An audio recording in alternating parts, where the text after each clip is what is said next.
പലരും ചോദിക്കാറുള്ള ഒരു ചോദ്യമാണ് നിസ്കാരത്തിൽ ഏകാഗ്രത ലഭിക്കുന്നതിനെ കുറിച്ച്. 40-50 വർഷം നിസ്കരിച്ച ആൾക്കാർ 5 നേരം നിസ്കരിക്കുന്നത് കൂടാതെ ഓരോ നിസ്കാരത്തിന് മുൻപും ശേഷവും സുന്നത്തുകൾ, അതുപോലെ തന്നെ തഹജ്ജുദ്, വിത്തർ, ളുഹ ഇതെല്ലാം നിസ്കരിക്കുന്ന വ്യക്തികളാണ് പറയുന്നത് എനിക്ക് നിസ്കാരത്തിൽ ചിന്തകൾ വരുന്നില്ല. ചിലർ പറയും എനിക്ക് നിസ്കാരത്തിൽ വളരെ മോശം ചിന്തകൾ വരുന്നു. അപ്പം പലർക്കും പല ധാരണയാണ്. എന്നുവെച്ചാൽ ചീത്ത ചിന്ത നിസ്കാരത്തിൽ ചിന്തിക്കാൻ പാടില്ല, നല്ലത് ചിന്തിച്ചുകൊണ്ട് കുഴപ്പമില്ല എന്നൊക്കെയാണ്. സത്യത്തിൽ ചീത്ത ചിന്തിക്കുന്നതിലും നല്ലത് ചിന്തിക്കുന്നതാണ് എന്നതൊരു വശം തന്നെയാണ്. പക്ഷെ രണ്ടും ചിന്തിക്കാത്തൊരവസ്ഥയാണ് മനുഷ്യന് നിസ്കാരത്തിൽ അതിൻ്റെ പരിപൂർണമായിട്ടുള്ള ആസ്വാദനത്തിൽ കൂടെ പോകാൻ പറ്റുക. നിസ്കാരം എന്ന് പറഞ്ഞാൽ ഒരു അതിശക്തമായിട്ടുള്ളൊരു ധ്യാനമാണ്. എന്നുവെച്ചാൽ അള്ളാഹുവിൻ്റെ ചിന്തയിൽ ഒന്നിൽ കേന്ദ്രീകരിക്കുന്നൊരവസ്ഥയാണ് ധ്യാനം എന്ന് പറയുന്നത്.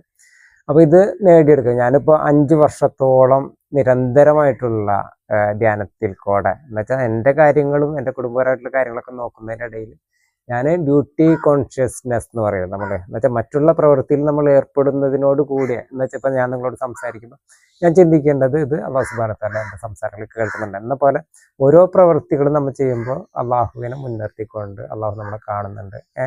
അൻതഅബ്ദുല്ലാഹ കഅന്നക തറാഹു തങ്ങളുടെ ഹദീസ് ഉണ്ടാവും. ഒരൊറ്റ ഹദീസ് അത് മുറുകെ പിടിച്ച ഒരാൾ ഇബാദത്ത് എടുത്തിട്ടുണ്ടെങ്കിൽ തന്നെ ആൾക്ക് ഇബാദത്ത് എന്ന് പറയുന്നത് നമ്മൾ ചെയ്യുന്ന എല്ലാ പ്രവൃത്തിയും, നിസ്കാരം എന്നല്ല, അള്ളാഹുവിൻ്റെ ചിന്തയിലുള്ള എല്ലാ പ്രവൃത്തികളും ഇബാദത്താണ്.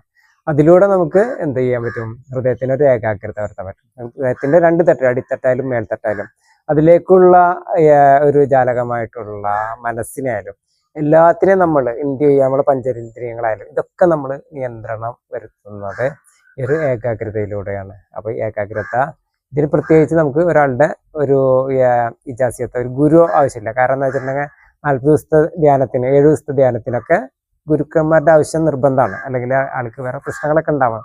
പക്ഷേ ഇതെന്ന് വെച്ചിട്ടുണ്ടെങ്കിൽ ഇത് പൊതുവായിട്ട് എല്ലാവർക്കും തന്നിട്ടുള്ളൊരു തങ്ങളുടെ ഇജാസിയാണ് ഈമാൻ, ഇസ്ലാം, ഇഹ്സാൻ എന്ന് പറയും. അത് മുറുകെ പിടിച്ച് ഒരു ചുരുങ്ങിയത് 2 വർഷം കൊണ്ടൊക്കെ നമുക്ക് നിസ്കാരത്തിൽ ഒരു ഏകാഗ്രത കിട്ടിത്തുടങ്ങും. ചിലർക്ക് അതിലും കൂടുതലെടുക്കും. എനിക്ക് പരിപൂർണമായി നമ്മൾ എന്ത് പ്രവൃത്തി ചെയ്യുമ്പോഴും നമുക്ക് ഏകാഗ്രത അള്ളാഹുവിന്റെ ചിന്തയിൽ കഴിയണം എന്ന നിലയിൽ ഉള്ള അവസ്ഥ കിട്ടാൻ എനിക്ക് 5 വർഷത്തോളം ഞാൻ പ്രയത്നിക്കേണ്ടതാണ്. അപ്പോൾ പലർക്കും പല വ്യത്യസ്ത